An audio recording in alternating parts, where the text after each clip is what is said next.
आज की इस वीडियो में हम लोग डिस्कस करेंगे ऑर्डर 13 ऑफ CPC 9008 जिसका टाइटल है production impounding and return of document. So normally 3 subject जो हैं जो इस ऑर्डर के अंदर डिस्कस हुए हैं। नंबर 1 के प्रोडक्शन ऑफ अ डॉक्यूमेंट, इस पोर्शन से रिलेटेड रूल जो है इस ऑर्डर के वो डील करते हैं। रूल 1, 2, 4, 5 का सब rule 1 and 2 and 10। Second subject जो इस ऑर्डर में डिस्कस हुआ है वो है impounding of a document. Impounding का मतलब होता है कन्फिस्केट, यानी किसी चीज़ को जब्त करना। इससे रिलेटेड जो है वो जस्ट रूल 8 है इस ऑर्डर का, जो कि इस पोर्शन से डील करता है। थर्ड एंड लास्ट सब्जेक्ट जो इस ऑर्डर में हम लोगों ने डिस्कस करना है वो है रिटर्न ऑफ अ डॉक्यूमेंट। इससे रिलेटेड रूल जो इस ऑर्डर के हैं वो है रूल 3, रूल 5 का सब रूल 3 एंड रूल 6, रूल 7 और रूल 9। ये इस पोर्शन से डील करते हैं। ये नॉर्मली 3 सब्जेक्ट जो हैं जो हम लोगों ने इस ऑर्डर में कवर करने हैं। नॉर्मली टोटल 11 रूल हैं इस ऑर्डर के, और 3 सब्जेक्ट जो हैं वो इस ऑर्डर में डिस्कस हुए हुए हैं, और इन तीनों सब्जेक्ट से रिलेटेड कौन से रेलेवेंट रूल्स हैं वो मैंने आपको बता दिए। स्टार्ट करते हैं, लेकिन स्टार्ट करने से पहले हम लोग पर्पस समझ लेते हैं कि भई जो ऑर्डर 13 की प्रोसीडिंग है वो बेसिकली कोर्ट किस पर्पस के तहत करता है। इसका वन एंड ओनली एक ही पर्पस है कि भई देखें, ये है एक प्री ट्रायल प्रोसीडिंग का वाला ऑर्डर है ये। इस ऑर्डर के तहत प्री ट्रायल प्रोसीडिंग कोर्ट कर रहा है, और इसमें बेसिकली क्या होता है, इधर बेसिकली ये होता है कि भई ट्रायल जब इश्यू फ्रेम होंगे तब स्टार्ट होना है ना। तो ये जो है वो प्री ट्रायल प्रोसीडिंग वाला ऑर्डर है, तो यहाँ पर इसका मतलब है कि अभी इश्यू फ्रेम नहीं हुआ। तो फ्रेमिंग ऑफ इश्यू करने के लिए कोर्ट के पास जो है ना, कोर्ट अपना माइंड क्लियर करने के लिए कि पार्टीज़ के दरमियान क्या डिस्प्यूट है, किस डिस्प्यूट को रिज़ॉल्व करवाने की ज़रूरत है, उसको बेहतर तौर पर समझने के लिए प्लीडिंग तो उसके पास है ही। ऑर्डर 11 के तहत उसके पास इंटेरोगेटरीज़ भी हैं। ऑर्डर 10 के तहत उसने पार्टी की एग्ज़ामिनेशन भी कर ली है। ऑर्डर 12 के तहत उसने एडमिशन भी करवा लिया है कि फ़लाँ फैक्ट वो मान रहे हैं, नहीं मान रहा है। वो कह रहे हैं कि उस मैटर्स को और क्लियर करने के लिए ना, ताकि उसका माइंड क्लियर हो कि पार्टीज़ के दरमियान डिस्प्यूट क्या है, उसके लिए वो उनसे डॉक्यूमेंट्स भी माँग सकती है ऑर्डर 13 के तहत, कि कोई डॉक्यूमेंट्स मुझे प्रोड्यूस करें, जो भी आपका रिलीफ़ जिस पर आप रिलाय कर रहे हो उससे रिलेटेड अगर आपके पास सबूत के तौर पर कोई डॉक्यूमेंट्स है ना, तो वो भी मुझे पेश करें। तो ऑर्डर 13 के तहत वो उनसे डॉक्यूमेंट्स माँगती है, तो इस तरह कोर्ट के पास काफ़ी सारा मटीरियल हो जाता है, जैसे प्लीडिंग हो गई, इंटेरोगेटरीज़ हो गई, डॉक्यूमेंट्स हो गए, उनके एडमिशन, एग्ज़ामिनेशन हो गई। उससे उसे पता चल जाता है कि इन पार्टीज़ के दरमियान क्या डिस्प्यूट है, ताकि वो ऑर्डर 14 के तहत आसानी से उनके दरमियान इश्यू को फ्रेम कर सके। उससे पहले इसीलिए ये प्री ट्रायल प्रोसीडिंग वो करता है, ताकि उसे पता चल सके कि पार्टीज़ के दरमियान मेन इश्यू क्या है। आप तरह कह सकते हैं कि ये एक फ़िल्ट्रेशन प्रोसेस वो कर रहा है, कि इतने सारे मटीरियल की बेस पे वो अपना माइंड क्लियर करने की कोशिश करता है कि पार्टी के दरमियान क्या डिस्प्यूट है। तो बेसिकली ऑर्डर 13 का पर्पस यही है। इसीलिए जो है ऑर्डर 13 की प्रोसीडिंग की जाती है, ताकि फ्रेमिंग ऑफ इशू करने के लिए कोर्ट के पास ज़्यादा मटीरियल आ जाए, उसे पता चल सके, उसका माइंड क्लियर हो सके कि पार्टीज़ के दरमियान क्या डिस्प्यूट है। उसके अंदर वो कोर्ट पार्टी से डॉक्यूमेंट वगैरह माँग लेता है कि जिस पर आपका एविडेंस रिलाय कर रहा है, आपका रिलीफ रिलाय कर रहा है, वो आप मुझे डॉक्यूमेंट्स ला कर दें, ताकि उसे पता चल सके कि पार्टीज़ के दरमियान क्या डिस्प्यूट है, ताकि वो ऑर्डर 14 के तहत उनके दरमियान इशू की फ्रेमिंग कर सके। ये ऑर्डर 13 का पर्पस है, इसकी प्रोसीडिंग का पर्पस है। लेकिन यहाँ पर हम लोगों ने ये 3 सब्जेक्ट डिस्कस करने हैं, production, impounding, return of a document से स्टार्ट करते हैं। फर्स्ट रूल क्या कहता है इसका?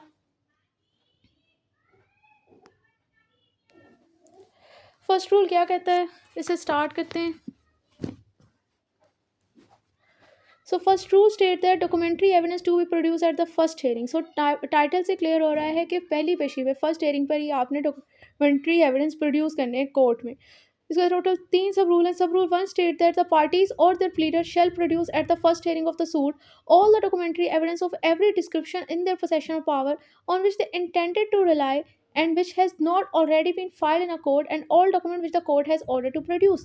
Sub rule 1 simply state that कि जो पार्टीज़ हैं और उनके प्लीडर्स यानी उनके वकील, उनके ऊपर ये ऑब्लिगेशन होती है कि पहली पेशी पे, first hearing of the suit पे, उन्होंने वो तमाम डॉक्यूमेंट्री एविडेंस, चाहे वो जिस भी डिस्क्रिप्शन के हैं, वो तमाम डॉक्यूमेंट्री एविडेंस, जो नंबर 1 तो वो डॉक्यूमेंट्री एविडेंस जो कि उनकी पोसेशन में पावर पे हैं और जिन पर उनका रिलीफ रिलाय कर रहा है, और जो उन्होंने कोर्ट में प्रोड्यूस नहीं किए। एक तो उन्होंने वो डॉक्यूमेंट कोर्ट में प्रोड्यूस करने हैं, और नंबर 2 वो डॉक्यूमेंट जो कि कोर्ट ने उन्हें ऑर्डर किया है कि आप प्रोड्यूस करो। ये दोनों डॉक्यूमेंट उन्होंने first hearing of the suit पर प्रोड्यूस करने हैं। इट्स मीन सिंपल है। सिंपल रूल 1 क्या कहता है, रूल 1 का सब रूल 1 क्या कहता है कि पार्टीज़ और उनके प्लीडर पर ऑब्लिगेशन है कि उन्होंने पहली पेशी पे नंबर 1 तो वो डॉक्यूमेंट जो कि उन्होंने कोर्ट ने उनसे डिमांड किया कि आप प्रोड्यूस करो, वो उन्होंने पेश करने हैं।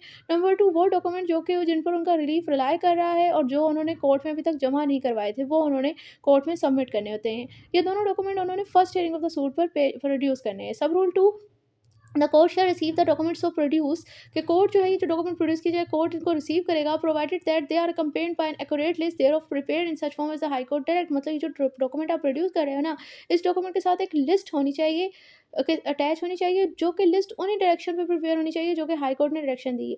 नेक्स्ट है सब रूल 3, वो कह रहे हैं on production of document under this rule the court may call upon the parties to admit or deny the document produce in the court and record their admission as the case may denied. जैसे ही document produce हो जाते हैं then court की discretionary power है कि वो parties को कॉल करेगी, उन्हें नोटिस देगी और उन्हें कहेगी भाई आप फलां ये डॉक्यूमेंट मानते हो या नहीं मानते, एडमिट करते हो या डिनाई करते हो, और उसके बाद इनका एडमिशन और डिनाई जो है इस हवाले से रिकॉर्ड करेगी।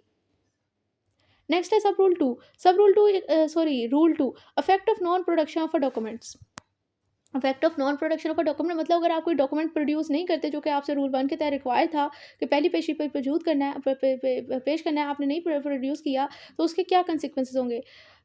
Rule 2 state that no documentary evidence in the possession or power of any party which should have been but has not been produced in accordance with the requirement of Rule 1 shall be received at any subsequent stage of the proceeding। So simple कह रहे हैं कि अगर कोई documentary evidence किसी party की possession or power में था, पोसेशन से मुराद यही है कि आप उसे होल्ड कर रहे थे, बेशक वो आप ऑनरशिप में नहीं था, वो आपके पावर से मुराद है कि वो डॉक्यूमेंट आपकी ऑनरशिप में था, वो डॉक्यूमेंट आपके पास था, आपकी पोसेशन में था, आपके पावर में था, इसके बावजूद भी आपने वो डॉक्यूमेंट जो है वो रूल 1 की रिक्वायरमेंट के मुताबिक प्रोड्यूस नहीं किया, मतलब कोर्ट ने आपसे कहा था आपने नहीं प्रोड्यूस किया।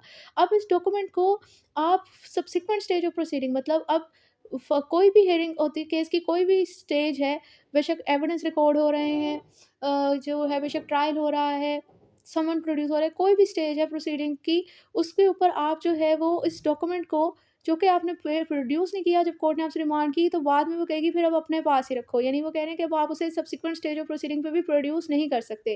ये जनरल रूल है। अब इसकी एक्सेप्शन है क्योंकि हर जनरल रूल की कोई ना कोई एक्सेप्शन होती है। सो इसकी भी एक्सेप्शन वगैरह एक्सेप्शन क्या कहती है, unless good cause is shown to the satisfaction of the court for the non production thereof and the court receiving any such evidence shall record the reason for so doing. अगर आप good काज दे दो, sufficient काज दे दो court को कि भाई क्या वजह थी कि मैं नहीं प्रोड्यूस कर सका ये डॉक्यूमेंट, अगर आप वो सफिशिएंट काज दे दो तो कोर्ट ये डॉक्यूमेंट रिसीव कर लेगी, एविडेंस रिसीव कर लेगी उन रीज़न पर जो कि उसको बेहतर लगेंगे, उसको रीज़न को वो रिकॉर्ड भी करेगी। अब यहाँ पर एक क्वेश्चन रेज़ होता है कि भई ये डॉक्यूमेंट कोर्ट किस तरह को एक्सेप्ट कर रही है। तो ये डॉक्यूमेंट जो है वो कोर्ट एक्सेप्ट कर रही है अपनी इन्हेरेंट पावर के तहत अंडर सेक्शन 151 ऑफ सीपीसी, कि अगर उसे लगता है कि अगर मैं ये डॉक्यूमेंट एक्सेप्ट नहीं करूँगी तो इन अनजस्टिस हो सकता है। इसी तरह आप कोर्ट को सैटिस्फाई करेंगे कि भई ये डॉक्यूमेंट इतना मटीरियल है कि अगर इसे एक्सेप्ट ना किया गया तो अनजस्टिस होगा, और कोर्ट फिर 151 के तहत अपनी इन्हेरेंट पावर को एक्सरसाइज करते हुए इस डॉक्यूमेंट को एडमिट कर लेगी। अगर इस सिचुएशन को थोड़ा और आप लोगों ने मेमोराइज़ करना है तो इसको एक एग्जांपल के साथ समझते हैं और इसके साथ आपको 100% श्योर है कि नहीं भूलेगा। जैसे आप लोग ड्रामाज़ और डॉक्यूमेंट्रीज़ वगैरह तो सभी देखते होंगे, या कोई फ़िल्म वगैरह देखी होगी, या अगर हो सकता है किसी ने कोर्ट में ये प्रैक्टिस देख ली हो। तो होता यहाँ पर ये है कि हम लोग मेजॉरिटी ना सीरीज़ के अंदर, वेब सीरीज़ में ये चीज़ देखते हैं कि ट्रायल चल रहा है कोर्ट में और एट द लास्ट मोमेंट कोई आकर करता है कि भई ये गवाह या ये डॉक्यूमेंट बहुत, जो कि अब गवाह को रहने दें क्योंकि हम डॉक्यूमेंट को पढ़ें तो डॉक्यूमेंट से ही समझें। कोई डॉक्यूमेंट जो है वो कोई कोर्ट पार्टी में कोई पार्टी आके कोर्ट को कह देती है कि डॉक्यूमेंट बहुत ज़रूरी है, इस डॉक्यूमेंट को एडमिट किया जाए।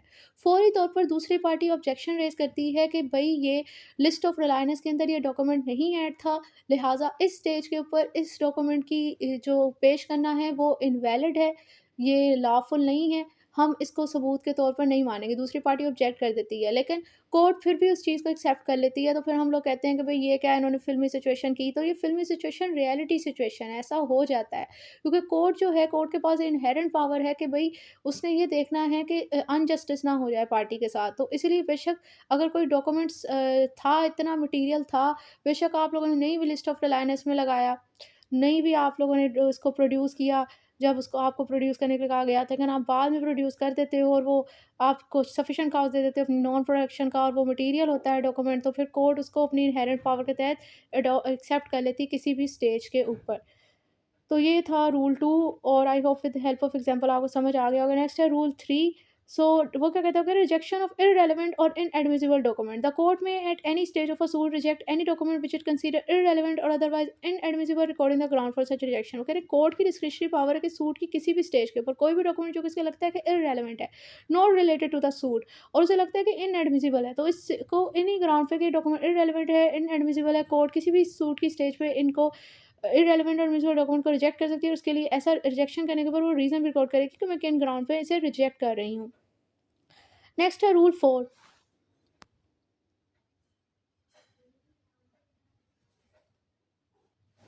Rule 4 endorsement on document admitted in evidence. So rule 4 simply कह रहा है कि अगर कोई डॉक्यूमेंट ऐसा सबूत एक्सेप्टेबल हो गया है कोर्ट में, तो उस पर ये चीज़ फिर एंडोर्स भी करनी, मेंशन भी करनी है कि ये डॉक्यूमेंट ऐसा एविडेंस एडमिटेड है। सो रूल 4 क्या कहता है? रूल 4 के 2 सब रूल हैं। Sub rule 1 state that subject to the provision of the next following sub rule, मतलब ये जो रूल है ना, इसकी इम्प्लीमेंटेशन हो रही है रूल 5 की प्रोविजन को मद्देनज़र रखते हुए। There shall be endorse on every document which has been admitted in evidence in the suit the following particulars namely, मतलब कोई भी ऐसा डॉक्यूमेंट जो कि सूट में, केस के अंदर ऐसा एविडेंस एडमिटेड है, एक्सेप्ट किया गया है ऐसा सबूत, तो उस डॉक्यूमेंट के ऊपर आपने एंडोर्स करनी है, मेंशन करनी है, ये जो फॉलोइंग पार्टिकुलर्स हैं इनको आपने मेंशन करना है। कौन-कौन सी चीज़ें लिखनी है आपने उसके ऊपर, एडमिटेड डॉक्यूमेंट्स के ऊपर? नंबर 1 आप लोगों ने लिखाना है सूट का नंबर और उसका टाइटल। नंबर 2 वो पार्टी जिसने उसको प्रोड्यूस किया उस डॉक्यूमेंट का, उसका नाम, उस पार्टी का नाम। नंबर 3 ये कि जिस डेट पे ये डॉक्यूमेंट प्रोड्यूस हुआ वो डेट। नंबर 4 ये कि आप लोग इसको ऐसा एविडेंस एडमिट कर रहे हो, तो उस एडमिट करने की वजह यानी स्टेटमेंट की सूरत में वो लिखनी है आपने। And the endorsement shall be signed और एंश्योर्ड बाय द जज, यानी ये जो आपकी जो एंडोर्समेंट है, ये जो आप चीज़ें मेंशन कर रहे हैं, उसके ऊपर जज के साइन और एंश्योर होने चाहिए। अब साइन और एंश्योर में कोई फ़र्क नहीं है इतना, क्योंकि इसमें एक तो और का वर्ड लिखा हुआ है, इसका मतलब ये दोनों एक ही चीज़ है। माइन्यूट सा डिफरेंस है कि सिग्नेचर आपका पूरे नाम के हो सकते हैं, एंश्योर में जस्ट आप लोगों ने अपना फर्स्ट कैपिटल लेटर लिखना होता है। So next is sub rule 2, where a document so admired is an entry in a book, where a document is so admitted, sorry मैंने गलत लफ्ज़ बोल दिया, कहने document so admitted is an entry in a book, account or a record, and a copy thereof has been substituted for the original under the next following rule। वो कह रहे हैं जिस डॉक्यूमेंट को आप ऐसा एविडेंस एक्सेप्ट कर रहे हो ना, एडमिट कर रहे हैं, वो बेसिकली वो डॉक्यूमेंट किसी बुक, अकाउंट या रिकॉर्ड की एक एंट्री है। तो इस बुक, अकाउंट और रिकॉर्ड की पूरी को आप पूरा तो नहीं डॉक्यूमेंट कोर्ट में प्रोड्यूस कर सकते। सो वो कह रहे हैं इसलिए हम लोग ना इसकी कॉपी सब्स्टिट्यूट कर देते हैं, इसकी ओरिजिनल देने के बजाय हम उस बुक, अकाउंट और रिकॉर्ड को ओरिजिनल कोर्ट में प्रोड्यूस करने के बजाय उसकी कॉपी दे देते हैं। किसके तहत? इसी ऑर्डर 13 के रूल 5 के तहत, next following rule and the particulars of foresaid. और इसी तरह जो पार्टिकुलर्स आप लोगों ने ओरिजिनल के ऊपर मेंशन किए थे ना, वही आप लोगों ने इसकी कॉपी के ऊपर मेंशन कर देने और जज ने उस कॉपी पर साइन कर देने। नेक्स्ट है rule 5। Rule 5, endorsement on copies of admitted entries in the books, accounts and record। मतलब आप जब एक बुक, अकाउंट या रिकॉर्ड को की एंट्रीज को ऐसा एविडेंस एडमिट करते हो, तो उनकी कॉपीज़ के ऊपर बेसिकली जो रूल 4 के पार्टिकुलर्स हैं कि आपने से ऐसा एविडेंस एक्सेप्ट कर लिया है, तो वो चीज़ें आप लोगों ने इनकी कॉपीज़ पर मेंशन करना होता है। Sub rule 1, save in so far as otherwise provided by the banker book evidence act 1891। मतलब जो इस रूल 5 में जो जनरल रूल डिस्कस होने वाला है, उसकी एक्सेप्शन जो है ये है कि अगर बैंकर बुक एविडेंस एक्ट के अंदर इस जनरल रूल में जो यहाँ पर डिस्कस करेंगे हम रूल 5 में, इससे ऑपोजिट कोई चीज़ बताई गई होगी, तो उस टाइम फिर हम लोगों ने उस चीज़ को फॉलो करना है, और रूल 5 के अंदर जो जनरल रूल हम डिस्कस करने जा रहे हैं उसको नहीं कंसीडर करना। सो जनरल रूल क्या है? ये पहला सेव से लेकर कॉमा तक तो इस जनरल रूल की एक्सेप्शन है।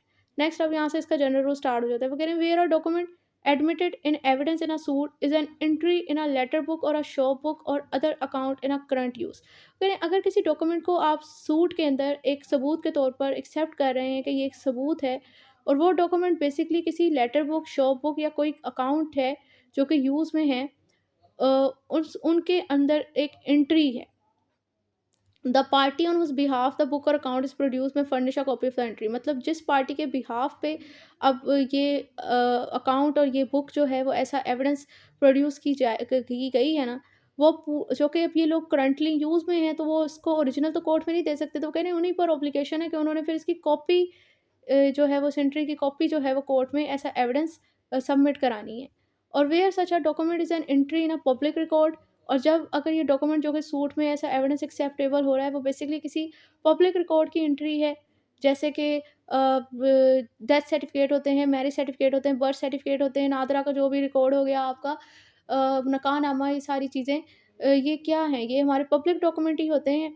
तो वो कह रहे हैं कि अगर कोई डॉक्यूमेंट जो है वो आपका कोई पब्लिक रिकॉर्ड की एंट्री है, तो इस सिचुएशन में आप लोगों ने इसको और ये पब्लिक ऑफिस से प्रोड्यूस होगी, तो ये पब्लिक ऑफिसर बेसिकली इस पब्लिक रिकॉर्ड की एंट्री को प्रोड्यूस करेगा।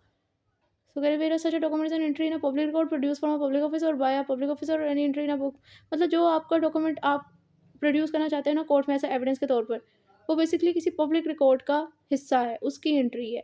तो ये फिर पब्लिक ऑफिसर ने प्रोड्यूस करना होता ही है इस पब्लिक डॉक्यूमेंट की कॉपी। और an entry in a book और account belonging to a person other than a party on whose behalf the book और account is produce, the court may require a copy of entry to be furnished. अब ये भी possibility हो सकती है कि ये जो एंट्री है किसी बुक और अकाउंट में जिसको आप ऐसा डॉक्यूमेंट प्रोड्यूस करवाना चाहते हो, वो किसी दूसरे पर्सन, ये बुक और अकाउंट जो किसी दूसरे पर्सन से बिलोंग करती है, और जो पार्टी जिसके बिहाफ पे ये प्रोड्यूस हो रही है उससे नहीं बिलोंग करती, लेकिन प्रोड्यूस उसके लिए करवाना चाहते हो आप, तो कोर्ट जो है वो रिक्वायर करेगी कि भाई ये इस एंट्री की कॉपी जो है वो आप प्रोड्यूस करो। सिंपल है, अगर आप रूल 1 और रूल 2 के अंदर देखें तो उसमें फ़र्क इतना ही है कि पहले जो है किसी लेटर बुक, शो बुक और अकाउंट की एंट्री को आप डॉक्यूमेंट के तौर पर प्रोड्यूस करना चाहते थे। लेकिन वो ओरिजिनल पूरा का पूरा डॉक्यूमेंट आप नहीं दे सकते थे क्योंकि वो अभी करंटली यूज़ में था।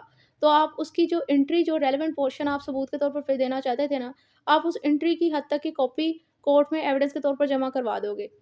और अब आप खुद ही देना चाहते थे, तो और वो आपकी चीज़ आपके पास ही थी, तो अब आपने खुद ही प्रोड्यूस कर दी उसकी कॉपी। दूसरी सिचुएशन में ये है कि भई आप जिस चीज़ को सबूत के तौर पर पेश करना चाह रहे हो ना, वो बेसिकली पब्लिक रिकॉर्ड की एंट्री है, मतलब वो डॉक्यूमेंट पब्लिक रिकॉर्ड है का हिस्सा है, वो पब्लिक डॉक्यूमेंट है। या फिर वो ऐसी है तो वो किसी बुक और अकाउंट के अंदर ही एंट्री, लेकिन वो बुक और अकाउंट जो है ना वो आपकी पोसेशन में नहीं है, वो किसी और पर्सन के पास है और प्रोड्यूस आप अपने बिहाफ़ पे करना चाहते हो। तो अब कोर्ट आपसे रिक्वायर करेगा कि भई अब आप ये चीज़ें प्रोड्यूस करो। पहले आपके पास खुद ही था ना, तो आप खुद ही आपने जमा करवा दिया, कोर्ट को आपको कहना नहीं पड़ा। तो बाकी रूल 2 के अंदर जो सिनेरियो है उसमें वो आपके पास नहीं है, लेकिन सबूत आप ही पेश करना चाहते हो, तो फिर कोर्ट जो है वो खुद रिक्वायर करेगा कि भई इस एंट्री की कॉपी जो है मुझे फर्निश की जाए। अब वो किससे रिक्वायर करेगा? वो कह रहे हैं कि वेयर द रिकॉर्ड बुक और account is produced on behalf of a party then by that party, मतलब अगर ये जो बुक और अकाउंट जो रिकॉर्ड जो है वो उस बुक और अकाउंट का प्रोड्यूस करवाया जा रहा है उस पार्टी के बिहाफ पे, तो उसी पार्टी से जिसके पास है ना उससे वो करेगा। मतलब जो प्रोड्यूस करवाना चाह रहा है ना, फिर वो उसे कहेगा कि अगर आप उसके बिहाफ पे जमा करवाना चाहते हैं तो फिर अब आप ही मुझे प्रोवाइड करें। और वेयर द रिकॉर्ड बुक और account is produce in evidence, और अगर ये बुक ऑफ अकाउंट रिकॉर्ड जो है वो कोर्ट के ऑर्डर के ऊपर, उसके सुओ मोटो के ऑर्डर के तहत प्रोड्यूस हो रहा है, तो वो दोनों पार्टी में से किसी से भी कह सकता है, क्योंकि ज़ाहिर-सी बात है वो कोर्ट का ऑर्डर है, कोर्ट उन्हें ऑर्डर करेगा, तो कोर्ट जब ऑर्डर करेगा तो वो तो वो खुद मुख्तार है, वो किसी भी पार्टी को कह सकता है, तो वो फिर उस टाइम दोनों में से किसी को भी से भी ये एंट्री माँग सकता है। Sub rule 3 where a copy of an entry is furnished under the foregoing provision of this rule, अगर जो है इस रूल फोरगोइंग, अगर जो इस एंट्री की कॉपी जो है मतलब रूल 4 के तहत जो है वो प्रोड्यूस कर दी गई है। जैसे रूल 4 में हम लोग कह रहे थे कि ये प्रोड्यूस की जाएगी, मतलब इस एंट्री की कॉपी जब प्रोड्यूस कर दी गई है, कोर्ट क्या करेगी? The court shall after causing a copy to be examined, court इस कॉपी की एग्जामिनेशन करेगी। एग्जामिनेशन किसके साथ करेगी? ज़ाहिर है ओरिजिनल के साथ करेगी, उसकी कंपेयरिंग करेगी और उसको सर्टिफाइड कर देगी इस कॉपी को उसी मैनर में जो कि ऑर्डर 7 के रूल 17 के अंदर बताया गया है। और इस एंट्री के ऊपर एक मार्क लगा देगी कि ये आ गया है चीज़ सबूत के तौर पर, and cause the book account और record in which it occur to be return to the person producing it, और जिसने ये प्रोड्यूस किया होगा ना ओरिजिनल बुक अकाउंट और रिकॉर्ड, उसको वो वापस कर देगी। ऑर्डर 7 रूल 17 का भी हवाला इधर इसीलिए दिया गया है कि वहाँ पर भी आपके प्लेंट के अंदर अगर आप रिलाय कर रहे थे सबूत के तौर पर किसी डॉक्यूमेंट पर, और वो डॉक्यूमेंट आपका किसी बुक अकाउंट के अंदर एंट्री होता था ना, तो अब आपको पूरा प्रोड्यूस करने की ज़रूरत नहीं होती थी। कोड आपसे रिक्वायर करता था कि भई आप सिर्फ रेलेवेंट पोर्शन की ना एंट्री की कॉपी जमा करवा दें, और जब आप कॉपी जमा करवाते थे तो कोर्ट उस जो ओरिजिनल डॉक्यूमेंट है उसकी कॉपी के साथ एग्जामिनेशन करती थी और फिर कॉपी के ऊपर मार्क लगा देती थी कि वाक़ई ये इसी की कॉपी है, इसे सर्टिफ़ाई कर देती थी और ओरिजिनल आपको वापस कर देती थी। तो सेम वही सिनेरियो जो है वो इधर भी रूल 3 के अंदर होगा, जब आप कॉपी प्रोड्यूस करोगे कि ओरिजिनल के साथ कोर्ट एग्जामिनेशन करेगी, कंपेयरिंग करेगी और सर्टिफ़ाई कर देगी और मार्क लगा देगी कि कॉपी पे कि ये वाक़ई ओरिजिनल की कॉपी है और ओरिजिनल आपको वापस कर देगी। नेक्स्ट है rule 6, endorsement on document rejected as admissible in evidence, ये ना रूल 4 के ऑपोज़िट है। क्योंकि वहाँ पर ये था कि जब आप किसी डॉक्यूमेंट को ऐसा सबूत एक्सेप्ट कर रहे हो, तब आपने उसके ऊपर क्या चीज़ें एंडोर्स करनी है, मेंशन करनी है। और रूल 6 ये कहता है कि जब आप किसी डॉक्यूमेंट को एज़ अ एविडेंस एक्सेप्ट नहीं कर रहे केस में, देन आपने उस डॉक्यूमेंट पर क्या चीज़ मेंशन करनी है। So can where a document relied on as an evidence by other parties considered by the court to be an is considered by the court to be inadmissible in evidence. मतलब दोनों party में से कोई भी party किसी document पर ऐसा evidence rely कर रही है, मतलब कोई पार्टी किसी डॉक्यूमेंट को अपने सबूत के तौर पर कंसीडर करे कि ये मेरा सबूत है, लेकिन कोर्ट के नज़दीक वो एक इनएडमिसिबल एविडेंस है, कोर्ट से सबूत नहीं मान रही। तब इस सिचुएशन में क्या होगा, there shall be endorse thereon the particular mention in clause A B C of rule 4 sub rule 1। तो अब इस सिचुएशन में जब उसे एविडेंस के तौर पर उस डॉक्यूमेंट को कोर्ट एक्सेप्ट नहीं कर रही, तो वो उस डॉक्यूमेंट के ऊपर मेंशन कर देगी वही पार्टिकुलर्स जो कि सब रूल 4 के सब रूल 1 के क्लाउज ए बी सी के अंदर मेंशन हुए हैं। और वो क्या है, मिसाल के तौर पर उस पर मेंशन करें कि भाई किस पार्टी ने इस डॉक्यूमेंट को प्रोड्यूस किया था, नंबर 1, नंबर 2 कहिए कि क्या जो है वो किस डेट पे प्रोड्यूस किया था, और क्या मेंशन करेगी, number and the title of the suit, ये चीज़ मेंशन कर देगी। और लास्ट में वो ये भी स्टेटमेंट भी मेंशन करेगी कि किन ग्राउंड पे मैं इसे रिजेक्ट कर रही हूँ, और फिर इस पर साइन भी अपने कर देगी। ये सारी चीज़ें जब रिजेक्ट कर रहे हैं तो आप कह सकते हैं कि ये एक्सेप्ट कर रहे हैं तब भी 5 पार्टिकुलर्स थे, और जब रिजेक्ट कर रहे हैं तब भी 5 पार्टिकुलर्स हैं, कि 5 चीज़ें मेंशन करनी होती है। नंबर 1 क्या आप रिजेक्ट करते हुए क्या मेंशन करना है, number and title of the suit, number 2 किस डेट पे प्रोड्यूस किया था इस डॉक्यूमेंट को, नंबर 3 किसने इस डॉक्यूमेंट को प्रोड्यूस किया था, नंबर 4 किन रीज़न पर आप इसे रिजेक्ट कर रहे हो, उस रीज़न की एक स्टेटमेंट आप लोगों ने लिखनी है, और नंबर 5 आपने उसके ऊपर साइन कर देने। ये तो ये 5 चीज़ें होनी चाहिए जब आप रिजेक्ट करें किसी डॉक्यूमेंट को as a evidence. Rule 7 recording of admitted and return of a rejected document. When every document which has been admitted in evidence or a copy thereof where a copy has been substituted for the original under Rule 5 shall form a part of the record of the suit। तो simple है, sub rule 1 ये कहता है कि हर वो document जिसे एक original document को जब आप एक सबूत के तौर पर मान रहे हो, रूल 7 ये कहता है कि भई जब आप एक ओरिजिनल डॉक्यूमेंट को ही ऐसा सबूत के तौर पर एक्सेप्ट कर रहे हो ना, या फिर उसकी कॉपी जो कि उसके ओरिजिनल डॉक्यूमेंट की तरफ की सूरत में ऐसा सब्स्टिट्यूट इसके रूल 5 के तहत प्रोड्यूस कर दी गई, क्योंकि हमें पता, क्योंकि वो वहाँ पर ओरिजिनल डॉक्यूमेंट ऐसी नेचर का है कि पूरा का पूरा डॉक्यूमेंट कोर्ट में आप ज़ब्त नहीं करवा सकते। तो कह रहे हैं कि अगर आप एक ओरिजिनल डॉक्यूमेंट को ऐसा सबूत के तौर पर एक्सेप्ट कर रहे हो, या फिर उसकी कॉपी को उसके ओरिजिनल डॉक्यूमेंट के सब्स्टिट्यूट के तौर पर ऐसा सबूत के तौर पर एक्सेप्ट कर रहे हो, तो वो ओरिजिनल डॉक्यूमेंट या उसकी कॉपी सूट के रिकॉर्ड का पार्ट बन जाएगी। मतलब वो कोर्ट का रिकॉर्ड का हिस्सा हो जाएगी, सूट के रिकॉर्ड का हिस्सा बन जाएगी। And document not admitted in evidence shall not form a part of the record. Simple सी बात है कि जो डॉक्यूमेंट ऐसा सबूत एक्सेप्टेबल ही नहीं है, वो क्यों रिकॉर्ड ऑफ द वो क्यों सूट के रिकॉर्ड का हिस्सा बनेंगे, वो नहीं बनेंगे। एंड और फिर कोर्ट ने उनको अपने पास रख के क्या करना है, कोर्ट जो है वो इस तरह के डॉक्यूमेंट को जिस पार्टी ने प्रोड्यूस किया ना, उसे रिटर्न कर देगी। Rule 8 court may order any document to be impounded. Impounded का मतलब होता है जब्त करना। सिनोनिम्स इसके लिए कंसिफिकेट, यानी कि कोर्ट इन डॉक्यूमेंट को जब्त भी कर सकती है। इसके लिए जो है वो एक दूसरी टर्मिनोलॉजी कन्फिस्केशन का वर्ड यूज़ होता है कि कोर्ट इन्हें ज़ब्त कर सकती है, या फिर इसका मतलब ऐसे ज़ब्त करना होता है।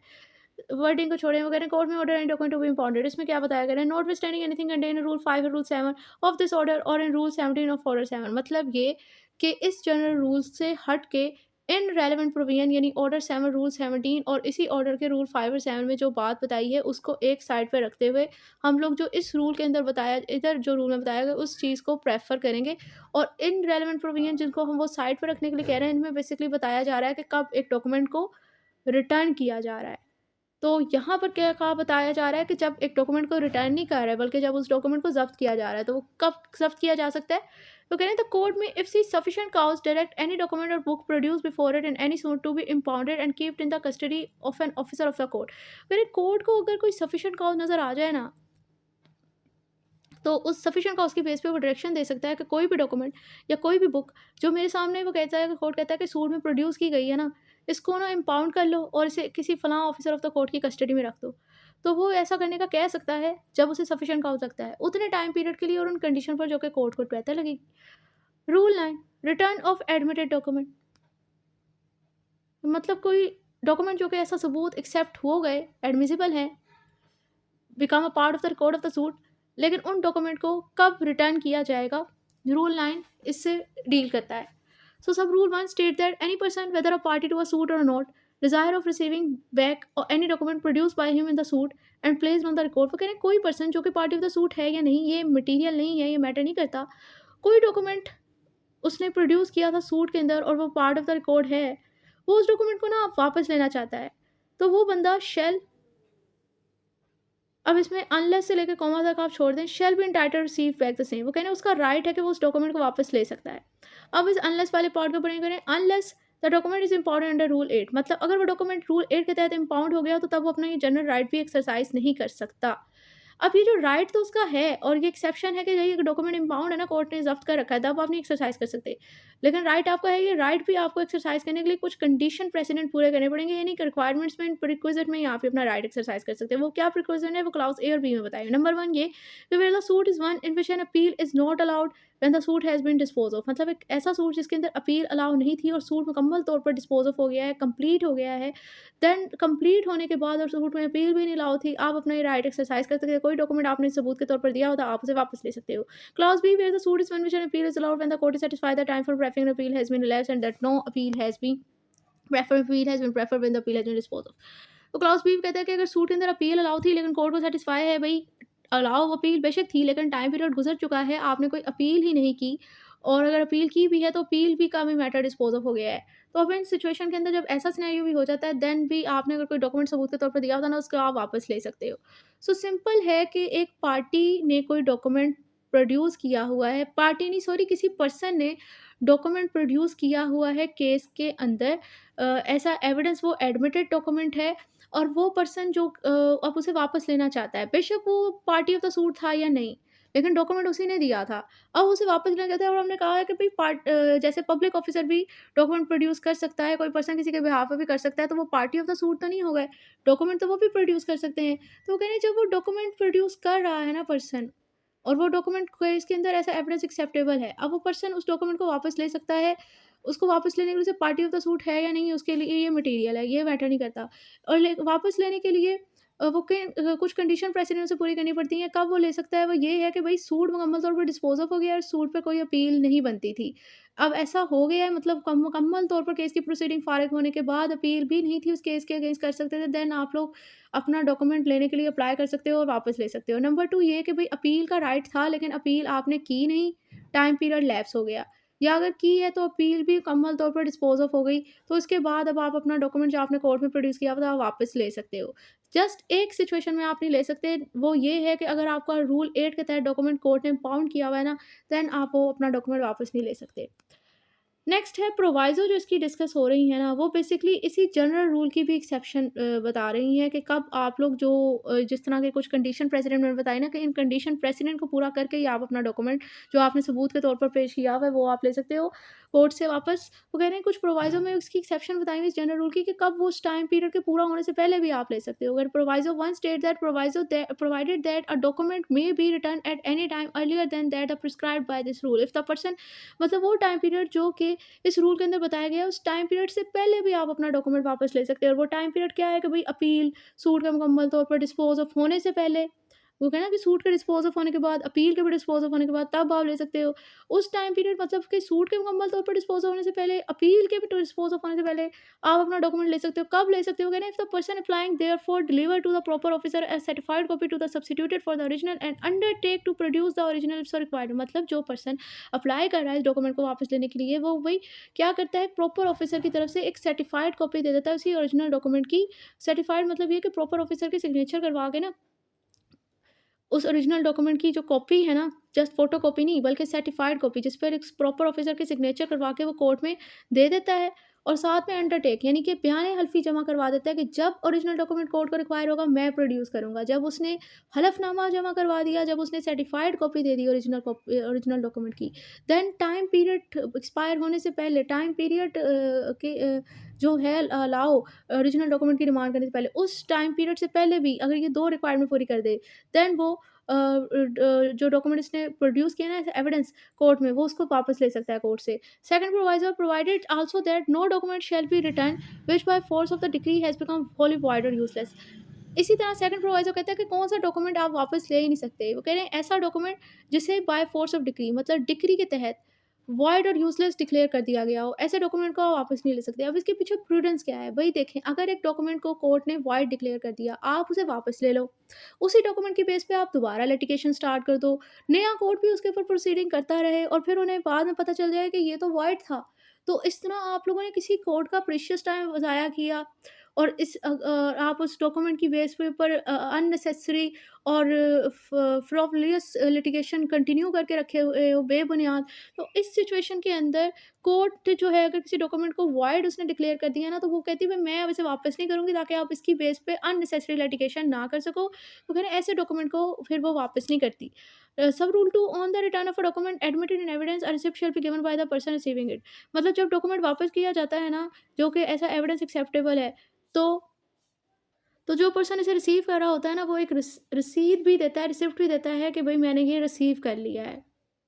हो सकता है डॉक्यूमेंट लेके बंदा भाग जाए या फिर गुम हो जाए, तो वो सबूत के तौर पर ये देते हैं कि भई ये अब आपके पास है, अब हमने आपसे ही वापस लेना है। तो वो कह रहे हैं कि जो डॉक्यूमेंट एज़ अ सबूत एक्सेप्टेबल है, उसको रिटर्न करते हुए कोर्ट के ऊपर ऑब्लिगेशन है कि जो पर्सन उससे रिसीव कर रहा है, वो उससे एक रसीद भी लेगी और उसने रसीद देनी है। अब नेक्स्ट जो है, इसी रूल 9 के अंदर पंजाब अमेंडमेंट में एक फर्दर एक प्रोविज़ो ऐड हुई है, तो पहले हम लोग उसे डिस्कस करते हैं, देन रूल 10 की तरफ जाएँगे। सो हाई कोर्ट अमेंडमेंट लॉ और at the following further proviso subsection 1 में कह रहे हैं आप ऐड करें एक और प्रोविज़ो, कह रहे हैं provided further that the cost of such certified copy the cost of such certified copy shall be recoverable as fine from the party at whose instance the original document has been produce. मतलब जिस party की request पे original document को produce किया गया था, अब उसी ओरिजिनल डॉक्यूमेंट की जो सर्टिफाइड कॉपी दी जाएगी, उस सर्टिफाइड कॉपी की कॉस्ट भी उसी पार्टी से जिसकी रिक्वेस्ट पे ओरिजिनल डॉक्यूमेंट प्रोड्यूस किया था, उसी पार्टी से फाइन के तौर पर ली जाएगी। मतलब जिस पार्टी की रिक्वेस्ट पे ओरिजिनल डॉक्यूमेंट कोर्ट ने कहा था कि प्रोड्यूस करें, अब अगर उसी ओरिजिनल डॉक्यूमेंट की सर्टिफाइड कॉपी चाहिए, तो सर्टिफाइड कॉपी फ्री में तो मिल नहीं जाएगी। आपको उसके लिए भी जब आप लोगों ने जाना है पब्लिक रिकॉर्ड से उस डॉक्यूमेंट को निकलवाने, तो आपको कुछ गवर्नमेंट फ़ीस वगैरह देनी पड़ती है। तो कह रहे हैं जो गवर्नमेंट फ़ीस आपको देनी पड़ेगी ना, मतलब उस सर्टिफाइड कॉपी की जो कॉस्ट है, वो उसी पार्टी से जिसकी डिमांड पर ओरिजिनल डॉक्यूमेंट को प्रोड्यूस करवाया गया था, उसी पट्टी से एज़ अ फाइन के तौर पर रिकवर की जाएगी। सो ये है, ये इसकी जो फर्दर एड प्रोवाइज़ो है, पंजाब अमेंडमेंट में ऐड हुई के तहत ऐड हुई वो है। अब चलते हैं रूल 10 की तरफ। रूल 10 कोर्ट में send for paper from its own record or from other court. Rule इसके टोटल 3 सब रूल हैं।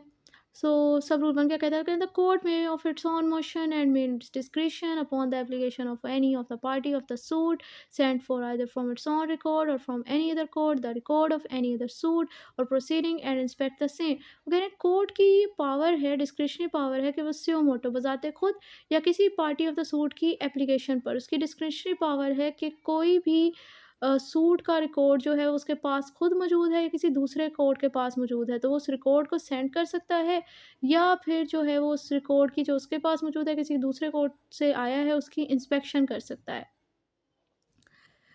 Sub rule 2 every application made under this rule shall. अब ये जो रिकॉर्ड ऑफ द सूट मंगवाने की जो दरख्वास्त दी जाती है ना, या उसकी इंस्पेक्शन करवाने की दरख्वास्त दी जाती है, उस एप्लीकेशन के साथ कुछ फॉर्मेलिटी होती हैं, वो सब रूल 2 बताता है। वो कह रहे हैं every application under this rule shall. अब ये ब्रैकेट वाली लाइन को एक दफ़ा स्किप कर देंगे, बाद में डिस्कस करते हैं। वो कह रहे हैं every application made under this rule shall be supported by an affidavit. यानी जो दरख्वास्त आपने देनी है ना, इस रूल के अंदर जो आप दरख्वास्त दे रहे हो, वो एफिडेविट उसके साथ आप लोगों ने लगाना है, जिस एफिडेविट के अंदर कुछ फैक्ट आपने मेंशन करने हैं कि showing how the record is material to the suit in which the application is made. के मतलब आप लोगों ने नंबर 1 तो ये चीज़ मेंशन करनी है एफिडेविट के अंदर कि भई इस सूट का मटेरियल हमें मिलना क्यों इस सूट का रिकॉर्ड मिलना हमारे लिए क्यों ज़रूरी है, जिसके लिए आप कह रहे हैं हम दरख्वास्त दे रहे हैं। And that the applicant can not without unreasonable delay और expenses obtain a duly authenticated copy of the record. और वो कह रहे हैं कि एक चीज़ आपने ये मेंशन करनी कि इस रिकॉर्ड की कॉपी हमें ज़्यादा पैसे लगाए बगैर और डिले किए बगैर मिल ही नहीं सकेगी। अगर आपने ना दिया तो कि हमारे फिर बहुत ज़्यादा पैसे लग जाएँगे और बहुत ज़्यादा अननेसेसरी डिले हो जाएगा। एक तो ये चीज़ आपने अपने एफिडेविट में मेंशन करनी है और such of portion thereof as the applicant require. Record और ये उसी के साथ रिलेटेड है कि वो कह रहे हैं कि इस रिकॉर्ड और ये जो पोर्शन हमें रिक्वायर है ना रिकॉर्ड का, ये क्यों हमें ज़रूरी है? क्योंकि अगर आपने ना प्रोवाइड किया तो हमारा बहुत ज़्यादा पैसे लग जाएँगे और डिले हो जाएगा, या आपने मेंशन करना है that the production of the original necessary for the purpose of justice, और थर्ड लास्ट चीज़ आपने मेंशन करनी है कि भई इसकी प्रोडक्शन इसलिए ज़रूरी है ताकि इंसाफ़ के तकाज़े पूरे हो सकें, इंसाफ़ के लिए ज़रूरी है।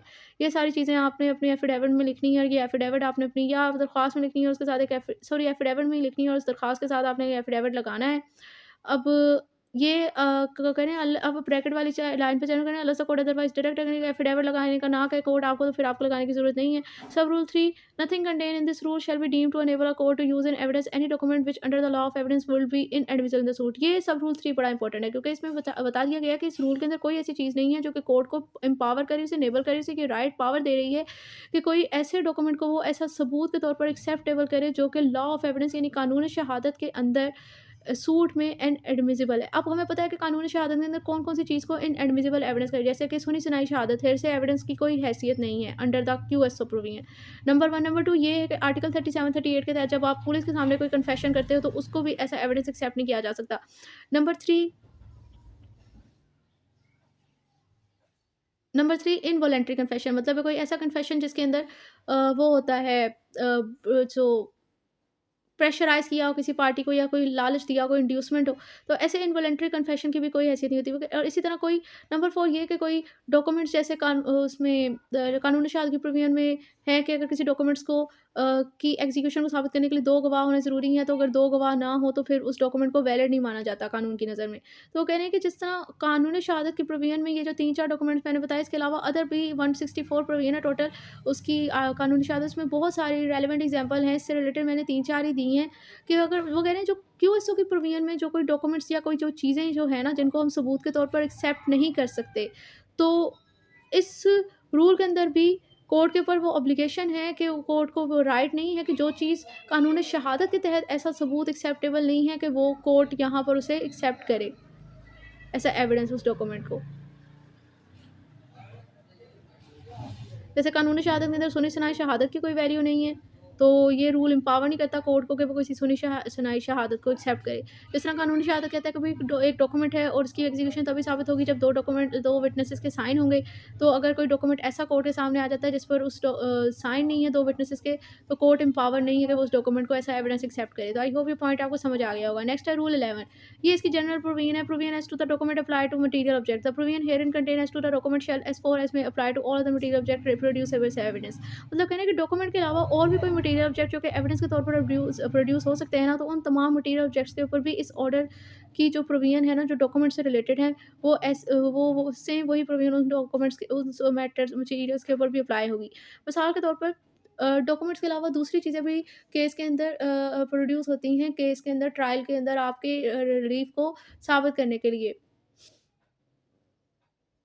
जैसे अगर कोई क्रिमिनल ट्रायल होता है, तो उसमें हम लोग कह देते हैं कि ये वेपन है, मर्डर वेपन है, वो भी एक मटेरियल है, ऑब्जेक्ट होता है। या फिर हम लोग कोई shirt, piece of cloth, paper, ये सारी चीज़ें पेश कर देते हैं।